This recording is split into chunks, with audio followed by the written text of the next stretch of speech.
Muy buenas tardes con todas y con todos. Encantada de tenerles aquí en nuestra cuarta charla conversatorio dentro de la serie La 21 Talks, es decir, conversatorios de la 21. Vamos a tener 21 de estas conversaciones y hoy vamos directo al grano. Vamos a conversar sobre un tema que yo creo que nos tiene no solo preocupados, sino yo diría ocupados a gran parte de la población, y es el tema de la salud mental.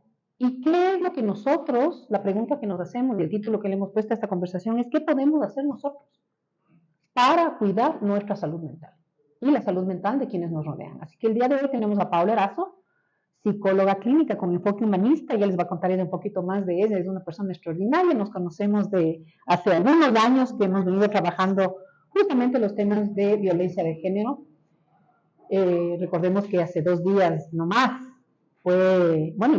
empezó los 16 días de activismo y es el 25 de noviembre es el día en el que conmemoramos, ¿no es cierto?, la eliminación de la violencia contra las mujeres, y conmemoramos, más bien dicho, un hecho terrible que fue el asesinato de 3 hermanas, las hermanas Mirabel, las mariposas como se les conoce, en la República Dominicana por el dictador de esa época.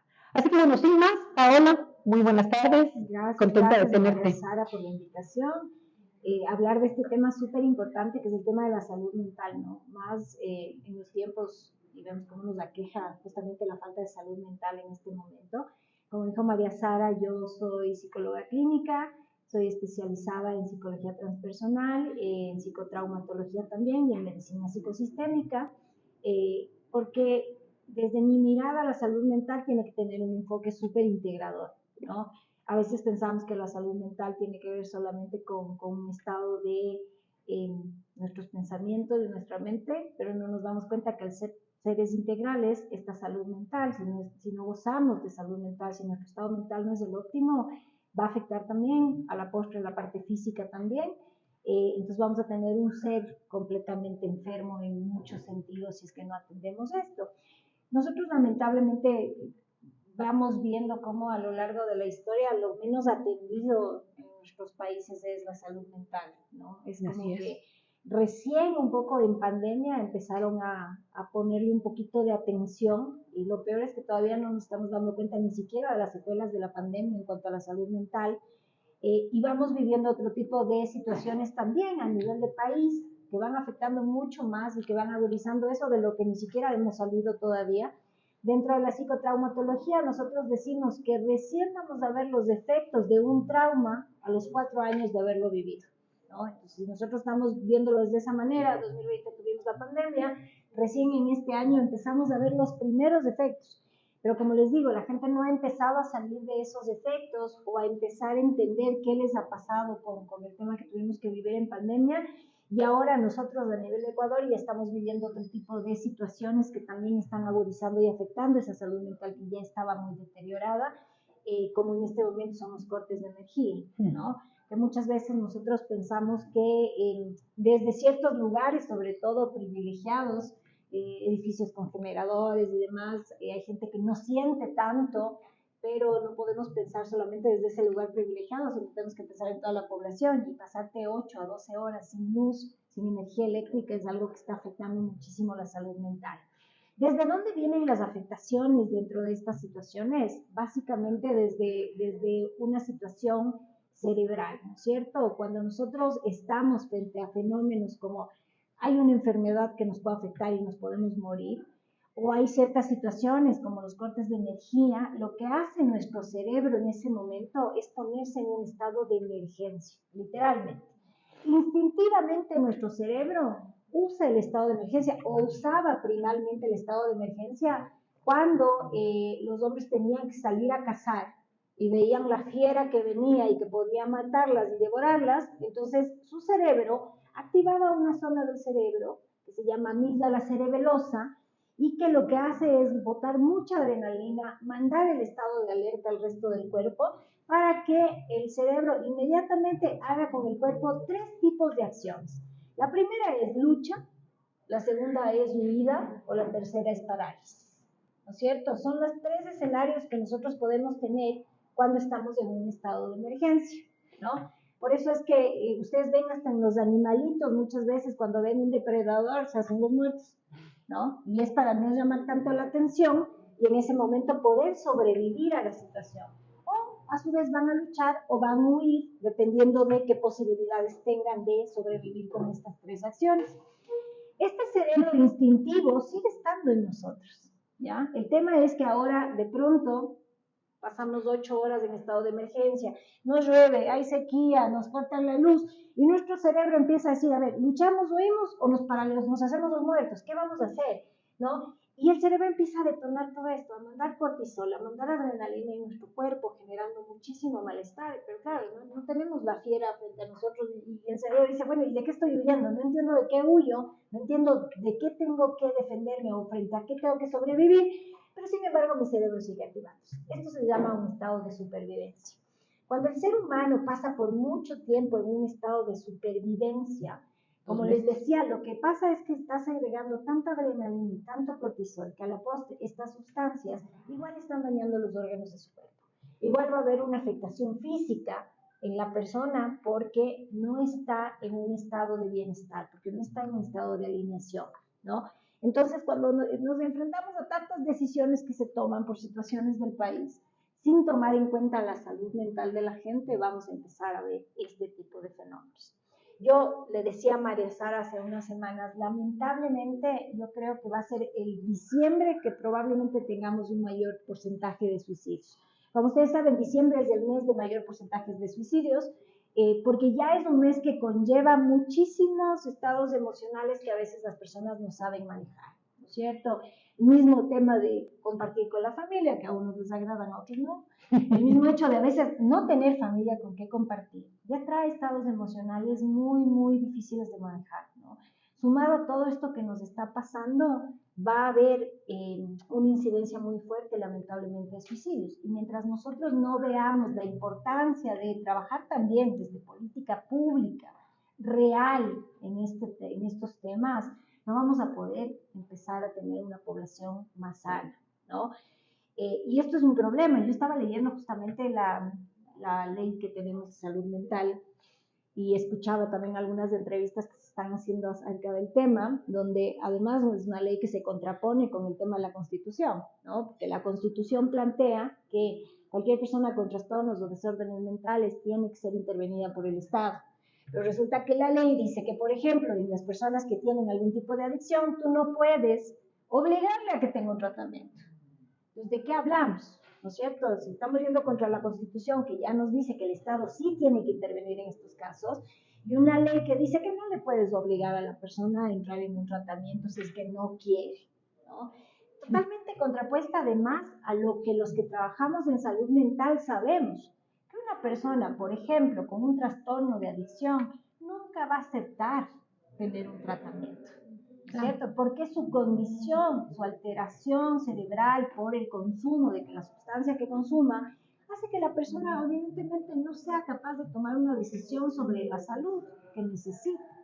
Entonces, son cosas como estas las que nos hace pensar y repensar, diría yo, en qué tipo de políticas públicas tenemos sobre salud mental, o si realmente las tenemos. Yo empezaría por ahí. Justamente, y te quería digamos, un poco repreguntar sobre este tema, porque justamente, como sabes, yo he trabajado en el sector público, no es el área de la salud mi experticia, sin embargo, en los gabinetes en algún momento se hablaba justamente de la importancia de tomar en serio el tema de la salud mental, y recuerdo yo que el entonces ministro de Salud, Pepe Ruales, José Ruales, es una persona que sí cree en la importancia de esto, y entiendo que más allá de la ley, él realmente destinó o impulsó que se destinen los recursos suficientes para todo un área de salud mental.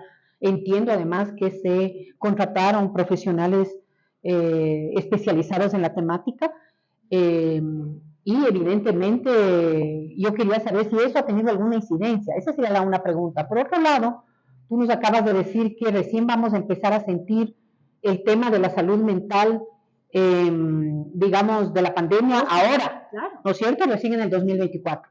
Tú que estás trabajando en una universidad y tienes jóvenes entre 18 y 22, 23 años, esos muchachos hace 4 años estaban en el colegio, y sabemos muy bien que esos muchachos lastimosamente tuvieron que estar encerrados algunos 1 año, otros 2 años, estudiando en línea, los que pudieron tener acceso al estudio en línea, otros no sé cómo habrán estudiado, pero básicamente una situación bastante compleja. Entonces, ¿cómo está la universidad enfocando este tema de atender a estos muchachos que seguramente dentro de muy poco o ya seguramente ahorita están mostrando los efectos de lo que significó para nosotros la pandemia? Claro. Bueno, una de las cosas más, yo empecé hace 1 año dentro de este rubro de la academia, y una de las cosas más complejas es justamente haberse encontrado con un alto índice de problemas depresivos y ansiosos, ¿no? Hay mucho trastorno depresivo y ansioso dentro de la población juvenil, que te llama mucho la atención porque inclusive hay mucha idea suicida, muchos intentos autolíticos de los chicos, hablemos de 18 a 23 años. Exactamente. Hay una incidencia súper alta y claro, yo no sé cómo se esté manejando en la parte privada de la academia, pero en la parte, por ejemplo, pública en la que yo estoy, nosotros tenemos un departamento de bienestar súper sólido, con buenos profesionales. Sin embargo, evidentemente, para la cantidad de demanda que hay, no damos abasto, ¿no es cierto? Claro. Yo les digo, nosotros estamos con 3 psicólogos clínicos, con más o menos 8,000 estudiantes. Entonces, claro, imagínate. ¿no es cierto? El acceso también se vuelve complicado. Buscamos otras entidades con quienes hacer convenios, que nos ayuden también y nos apoyen cuando hay mucha demanda de casos, poder derivarlos, pero se vuelve complejo también. Por ejemplo, nosotros estamos trabajando con algunas entidades públicas, pero la demanda para ellos externa también es súper alta, ¿no? Entonces llega un punto donde dicen, ya no les podemos ayudar más. Claro. Una de las problemáticas, por ejemplo, que yo me he encontrado un montón es lugares de derivación de psiquiatría. Porque, psicólogos clínicos de pronto tienes a dónde derivar, pero en temas psiquiátricos te das cuenta que es muy difícil derivarlos, ¿no es cierto? Sí. Y en mi caso, en la población que yo trabajo, de escasos recursos, ¿no es cierto? Para un chico sostener un tratamiento psiquiátrico carísimo, se vuelve muy difícil, claro. Porque o no puede pagar la consulta, o de plano pagó una consulta haciendo un esfuerzo con su familia, pero no puede sostener la medicación. Entonces nosotros tenemos un abandono de los tratamientos y les va peor. Al 2 meses, y eso es peor, porque hay una recaída mucho más fuerte, porque no pueden sostener el tratamiento. Entonces, claro, lo psiquiátrico se vuelve súper costoso fuera, ¿no? Y en chicos que de pronto tienen para comer una vez al día, ¿cómo le puedes querer sostener un tratamiento psiquiátrico? No hay manera, pero sabes al mismo tiempo que si no sostiene este tratamiento psiquiátrico, el chico no va a poder avanzar en su carrera. Entonces se vuelve un bucle del cual es muy difícil salir. Y en este tipo de población, quien nos debería estar dando respuestas es el Estado. Es el Estado. Es el Estado que debe responder y también responsabilizarse por el tratamiento de nuestra población, de nuestra comunidad, definitivamente. Y sabes, con lo que hablas, a mí me viene a la mente, perdón que mencione una película, ¿no? Pero la película del Guasón 1, ¿no es cierto? Así es. En donde se muestra este personaje, ¿no es cierto? Esta persona con problemas de salud mental, que acudía una y otra vez a estos servicios sociales, ¿no es cierto? Públicos, aparentemente en Estados Unidos, puede ser en cualquier lado, pero aparentemente en Estados Unidos, y él sentía que no estaba siendo atendido. Y se evidenciaba que no se lo tomaban en serio, y no le daban la medicación, o le perdían la carpeta, o bueno, pasaban miles de cosas típicas que también pasan en cualquier parte del mundo, incluido el Ecuador. Por otro lado, eso me hace pensar, bueno, podemos llegar a personas que pierdan totalmente los estribos, la cabeza y cometan, digamos, situaciones complejas como las que se muestran en esa película. Que obviamente como película que es, los lleva al extremo, pero de todas maneras, por otro lado, Quito ya va a cumplir 1 año de tener el metro. Claro. Y uno, cuando entra al metro, no sé si todos han entrado, pero les recomiendo que miren lo que está escrito en las paredes. Y una de las cosas que está escrito en las paredes es, estás con depresión, te sientes triste o lo que sea, llama a este número. ¿Sí? ¿Por qué? Porque obviamente cuando hay metros en las ciudades, esto pasa en todas las ciudades del mundo, así como la gente se lanza de los puentes, también la gente se lanza a las rieles de los trenes. Y saben que eso es seguro, porque te pasa un tren por encima y es difícil que sobrevivas. Entonces, ahí también hay una responsabilidad de otros actores. O sea, el Estado como gobierno central pero el Estado también como gobiernos autónomos descentralizados, en este caso a cargo del transporte público. Claro. Pero la salud mental, digamos, está complicada en todo tipo de población, ¿no? Entonces, ¿qué piensas tú que debería hacer o cuál sería tu recomendación para las autoridades, en este caso alcalde, concejales, la Secretaría de Salud del municipio, etcétera, que más allá de los letreros, que tú sabes que finalmente un letrero uno dice, bueno, ya ni le leo, ¿no? Yo sí me preocupo, pero hay gente que capaz que ni le ve. Pero ¿qué podemos hacer más allá de una línea, ¿no es cierto?, a la que la gente puede llamar? ¿Qué más podemos hacer? Y sobre todo, ¿qué podemos hacer como ciudadanos? O sea, yo creo que algo importante, a ver, nosotros para trabajar con salud mental, o sea, el proceso es súper largo, ¿no es cierto? Y es un proceso que si realmente quieres tener una incidencia en la mejora de salud mental, tienes que remontarte muy, muy atrás.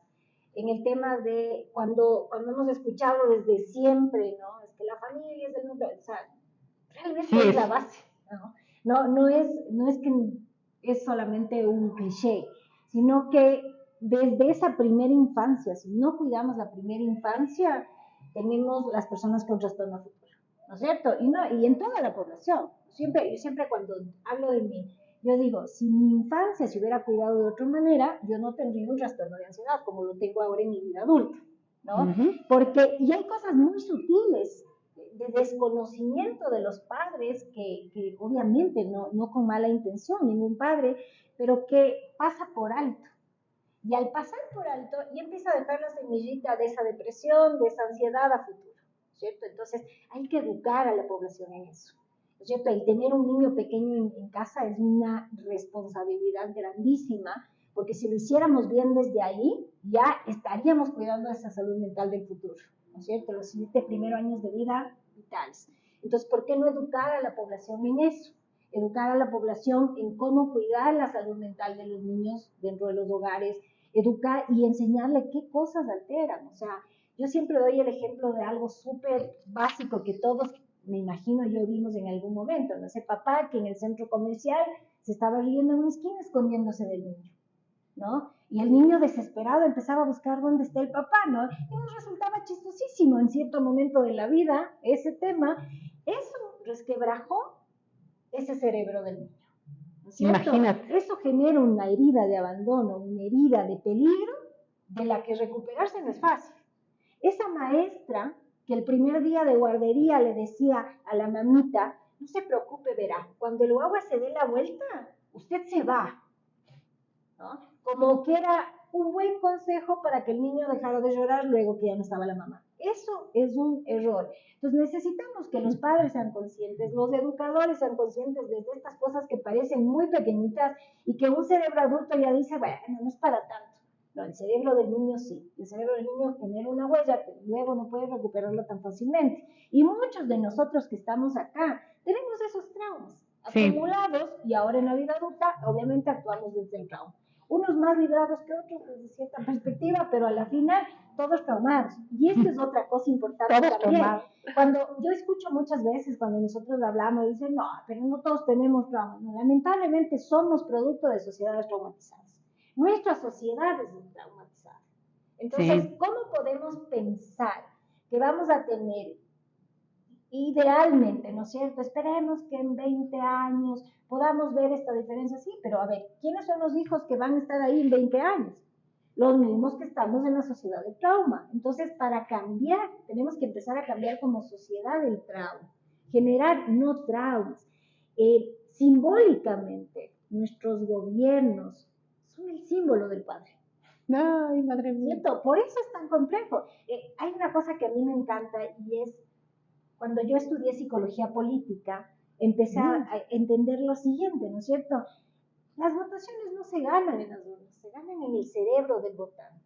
Pero ¿qué pasa en ese cerebro del votante? ¿No es cierto? En el Ecuador, que somos una población que tiene un fenómeno que se llama indefensión aprendida. Sí. Por eso elegimos lo que elegimos. Exacto, el padre maltratador. ¿Desde dónde? Obviamente, entonces tenemos que hacer conciencia desde dónde yo hago mi elección. Hago mi elección desde un plan de gobierno, mentira. ¿Cuántos leen dentro del plan de gobierno? Casi nadie lee un plan de gobierno. Pero sí, desde estas faltas, desde estas carencias, desde estos traumas, Yo voy y elijo. Queremos cambiar la sociedad, tenemos que empezar a cambiar estos traumas, el generar ya no una sociedad traumatizada para desde ahí generar nuevas cosas. Entonces, empecemos por la base, políticas públicas de protección a los niños. A los niños. ¿No es cierto? Para que esos niños se sientan tan bien protegidos, para que estos padres tengan tan buenas herramientas, que traumemos lo menos posible. Ahora, tenemos del otro lado de la población, la que ya está traumada, ¿no es cierto? Necesita acceso a atención. Hace unos años sacaron un estudio a nivel de Latinoamérica, no solamente el Ecuador, pero en el Ecuador había un psicólogo clínico por cada 7.000 personas. Ay, Dios mío. ¿En qué momento se atiende? Necesitamos muchos psicólogos. Necesitamos muchos psicólogos clínicos y muchos psiquiatras también, que ¿Sí? puedan atender la salud mental de las personas. Eso es otra cosa importante. Entonces, ver qué está pasando ahí, cómo podemos dar más atención. Quizá el 1 a 1 nos demoraríamos mucho tiempo, pero sí podemos instalar programas. Estos programas pueden llegar a más personas al mismo tiempo y al llegar a más personas puedo incidir un poco más que en el 1 a 1, que es el de la consulta privada. No sé cómo esté ahorita en temas de hospitalarios y demás, el tema de la atención psicológica clínica, pero todos sabemos, por ejemplo, que en nuestro IES no se dan abasto. O sea, venga, o sea, yo me quiero suicidar y me están dando la cita para 3 meses, entonces no se dan abasto. Ya me suicidé. Claro, literalmente. Entonces, tarda mucho la efectividad de la atención de la salud mental. Entonces, campañas que concienticen, programas que sean más masivos, es lo que probablemente en este momento nos puede ir ayudando mucho más, ¿no? Y luego, para la parte más profunda, sí tener estas líneas de ayuda, ok, el acceso al 1 a 1, pero por lo menos un primer abordaje tiene que ser más masivo, debe llegar a más gente y concientizar a más gente de la importancia de la salud mental. Absolutamente. Y ahora voy a ir a una parte que con esto yo creo que podríamos estar ya cerrando, pero hay una parte que me preocupa a mí especialmente. Como sabes, en eso compartimos. Es el tema de la violencia contra las mujeres. Contra las mujeres desde niñas chiquitas, de todas las edades, adolescentes y las mujeres ancianas también, las mujeres de la tercera edad. O sea, no estoy en contra de los hombres, por favor, todo lo contrario. Los hombres también sufren depresión, de hecho son los hombres los que más se suicidan en todas partes del mundo. Así es. Pero justamente muchos de esos hombres perturbados probablemente, o no, porque he leído que no necesariamente son personas perturbadas las que violentan a las mujeres, son, entre comillas, hombres normales. Como lo que hemos visto, el caso Pelicot. Ese caso Pelicot de Aviñón es espeluznante, no sé si han escuchado ustedes, pero un padre de familia supuestamente normal, con 3 hijos y su esposa, empezó en el año 2011, si no me equivoco, a drogarle a la esposa y a través del internet a reclutar violadores que le acompañen a violar a su esposa mientras estaba drogada. Así es. Algunos de los violadores, de los que le violaron a esta mujer, tenían 19 años, otros tenían hasta 70 años. Entonces uno dice, y eran personas de todo tipo, ¿no? O sea, eran desde el carpintero, el plomero, o si no había profesionales, empresarios, o sea, eran todo tipo. El tema de la violencia contra las mujeres que llega a la cúspide, que es el femicidio, ¿no es cierto? Pero empieza por cosas, entre comillas, sencillas, ¿no es cierto? ¿Qué nos puedes decir un poco de eso a propósito que estamos en los 16 días de activismo contra la violencia de las mujeres? Digamos, para la eliminación de la violencia contra las mujeres. La semana pasada yo caminaba por el campus de la universidad y estaba yendo y veo que estaba una pareja de los chicos, ¿no? Y ella, cuando yo paso al lado, ella le dice, por favor, devuélveme mi celular, y le dijo un par de ocasiones. Y yo pasé, di 10 pasos allá y me paré y dije, no, algo está pasando, no puedo seguir. Me di la vuelta, volví, me acerco a los chicos y le digo, él tiene tu celular y no te lo está devolviendo. Y la chica se queda así, ¿no? Y yo le digo, devuélvale este momento el celular, ¿no? ¿Sí sabe que lo que está haciendo es violencia? Y la chica me responde, no, bueno, no me está violentando, no, mijita, eso es violencia. Claro. Él está teniendo tu celular y no te lo está devolviendo y eso es un acto violento. Claro. Y tú no debes permitir que esto pase. Devuélvale el celular, por favor, en este momento, ¿no? Pues claro, una pareja de enamorados, ¿no? Que está normalizando como Hemos mucho normalizado. porcentaje de la población. Bueno, como no me da el puñete, eso no es violencia. Claro. Como no me estás zarandeando, eso no es violencia. No, esas cosas son violencia. Y bueno, vamos, ¿desde dónde vamos a enseñar? Desde casa. No te pueden hacer esto, no permitas nunca esto.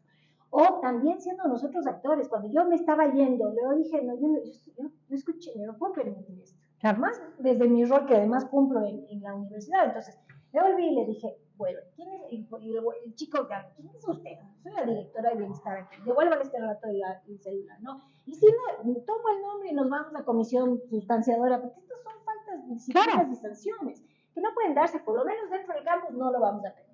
Claro. No sé si de la puerta de arriba la chica lo siga permitiendo, pero acá no lo vamos a permitir. Entonces, ese es el tema, ¿no? Que también hay como mucha normalización de actos violentos. Pensamos que la violencia física es la violencia, pero la psicológica no entra dentro de todo ese mundo. En el lugar donde yo estoy, lamento mucho decirlo, pero además no es solamente entre estudiantes, el mismo docente es muy violento en dar sus clases. Nosotros hemos trabajado mucho en generar unos espacios de aulas seguras, dado capacitaciones en aulas seguras también, porque la violencia toma tantos rostros, tantas formas, que muchas veces estas nos pasan desapercibidas. Entonces, el entender desde dónde, ya basta que a mí me genere incomodidad, o que yo no me sienta bien con esto que está sucediendo, y yo tengo que cuestionar. ¿Qué está pasando aquí? Y actuar frente a esto que está pasando. No todos tenemos las herramientas para actuar, y ese es un problema. Que como sociedad, ¿qué debemos garantizar? Tener redes de apoyo. Exacto. Cuando muchas veces la gente dice, no, pero qué tonta, no, ya sabía, y ahí se queda, ¿no? Nadie se queda por tonto. No. Nadie quiere ser violentado, nadie está cómodo siendo violentado. ¿Qué falla? Las redes de apoyo. No se sienten apoyadas. Ese papá que dijo, saliste de la casa y no vuelves a la casa. Se acabó la red de apoyo, ¿no es cierto? Esa amiga que dice, ay, no, qué tonto, ya te dije que no vuelvas y regresar. Se acabó la red de apoyo. Entonces, mientras menos respaldo sienta yo, más fácil es que me quede en ese círculo de violencia. Si yo sé que puedo acudir donde esta amiga que no me juzga, donde este papá que me va a abrir las puertas, o en esta institución que me van a recibir sin revictimizarme, sin juzgarme, vamos a tener muchas más mujeres que logran salir de ahí. Y tú mencionabas algo, María Sara, súper importante también, que es que leíste este tema o escuchaste este tema, que no todos los femicidas, por ejemplo, tienen algún tipo de problema mental. Hay un estudio bien interesante que muchos femicidas, más el porcentaje más alto de femicidas, no es que tienen un trastorno perverso, digamos así, no es que es un perverso que va a matar. No es un sociópata. Sí, no es un sociópata. Son personas con mal manejo emocional. Y es por esto que ustedes deben haber visto muchos casos que el femicida termina entregándose. El hecho de que se entregue, ese es el que tiene mal manejo emocional. ¿Y el suicida? No. ¿Y el suicida? Porque hay otros que le asesinan a la esposa, o sea, cometen el femicidio y después se suicidan. Ya. Entonces, ¿qué pasa, por ejemplo, con este suicida? Acordémonos que el suicidio es un intento desesperado de parar este dolor que ya no sé cómo parar. Eso es el suicidio, ¿no es cierto? Entonces, esta persona está con un dolor desbordado que no sabe cómo manejar, probablemente esto le lleva a esta desregulación emocional, mata a la otra persona y se mata a sí mismo inmediatamente. Entonces, sí es un alto porcentaje la población que por mal manejo emocional termina matando, termina teniendo estos actos de violencia, pero la autorregulación emocional viene justo de lo que yo les explicaba al inicio. Un cerebro en estado de emergencia y un cerebro desregulado tiene una mal manejo emocional. Bomba de tiempo, ¿no es cierto? Cuando yo trabajo en que la gente se sienta segura, que la gente se sienta tranquila, que la gente no esté en estado de alerta, va a tener la capacidad de reflexionar sus emociones desde otro lugar y de manejar mucho mejor sus emociones. Por eso vamos años trabajando dentro de la empresa también, empresas seguras, ambientes seguros en todo lugar. Pero ahí viene nuestro cuestionamiento. Nosotros trabajamos en la empresa, tengamos empresas seguras donde evitemos la violencia, hagamos acciones afirmativas para la igualdad y sales a la calle. ¿Y tú tienes seguridad? No, estás en estado de emergencia. Todo el tiempo, porque va a venir alguien, ¿qué va a pasar? ¿Quién me acosa? Entonces, tu cerebro vive en estado de emergencia. Entonces, si tu cerebro vive en estado de emergencia, como vivimos actualmente, ¿cómo podemos estar bien? ¿Cómo nuestra salud puede estar bien? No podemos. Entonces necesitamos que se atiendan muchas cosas externas, seguridad y demás, hacer también nuestro trabajo personal, porque, ojo, también viene de nosotros cuidar ya en este punto nuestra salud mental, desde actos de autocuidado, regulación emocional, poner bien esa red de apoyo que yo les decía, todos necesitamos tener una buena red de apoyo. ¿Quién es esa red de apoyo con la que yo cuento? No importa cuántas personas son, pero sí saber que si son 2, 3, 5, 20, esas personas son seguras para mí. Empezar a entablar estas cosas para cuidar desde mi lugar la salud mental, pero necesitamos que se atienda también lo externo. No, realmente todo lo que dices es como para reflexionar, ¿no? Yo creo que definitivamente hay tanto por hacer y hay, yo creo que pocos recursos. Hay pocos recursos y te voy a contar una anécdota que vuelve al tema universitario. Y por esa razón yo no volví a dar clases en esta universidad que te digo, no voy a dar el nombre de la universidad. Obviamente me invitaron a dar 2 materias y las terminé. Pero en una de las clases, un día llego yo, era de noche y hoy los alumnos estaban descompuestos. Yo les dije, ¿me pueden decir qué les pasa? Yo no voy a seguir dando clases mientras les vea cómo están. O sea, aquí, o sea, no me están escuchando, están en otra fiesta. Me dicen, es que María Sara, mañana a 7 de la mañana tenemos un examen. Ok, tienen examen, pero ¿por qué están tan nerviosos? Me dice, es que imagínense, la semana pasada el profesor nos dijo que nos preparemos para el quirófano. Digo, ¿cómo para el quirófano si ustedes estudian derecho? Sí, es que nos va a hacer parir. Imagínense un profesor que les hable así a estudiantes de maestría en el ámbito jurídico. Entonces yo sí les dije, vean, les voy a dar todas las 2 horas que tengo de clase para que estudien y estén tranquilos y se relajen. Pueden quedarse aquí, irse a su casa, lo que ustedes quieran, ¿ya? Pero ustedes son todos abogados y son todas abogadas, no son niños. ¿Cómo pueden ustedes permitir que un profesor les trate así y ustedes no van a algún espacio en esta universidad y denuncian esto? Porque eso me parece violento. Se quedaron pensando. Ay, no, es que es el típico gran cacao de la universidad. Bueno, entonces si ustedes creen que no van a lograr nada, entonces ya las mujeres y las personas no vamos a nunca denunciar. Y ese es otro de los temas y con eso yo creo que ya podemos terminar hoy. Si ya estamos en una situación, volviendo al tema de violencia, en donde ya se está cometiendo una contravención, por lo menos, o una falta administrativa, ¿crees tú que es importante denunciar? Totalmente, totalmente. Hay que denunciar, porque la denuncia es lo único que va a sentar un precedente. Hay mucha gente que no denuncia porque dice, yo no confío en que algo va a suceder, yo no creo que me ayuden en nada, a la final se va a saber mi nombre y no se va, claro, no se va a hacer nada con esta persona a la que estoy denunciando. Entonces, la gente se queda por miedo, se queda por vergüenza, se queda por muchos motivos en denunciar. Pero para mí la conciencia de denunciar es, ojo, ¿no? Y no es denunciar solamente a la víctima, porque si la víctima no denuncia, pero yo ya conocí el hecho, soy yo quien tiene que denunciar.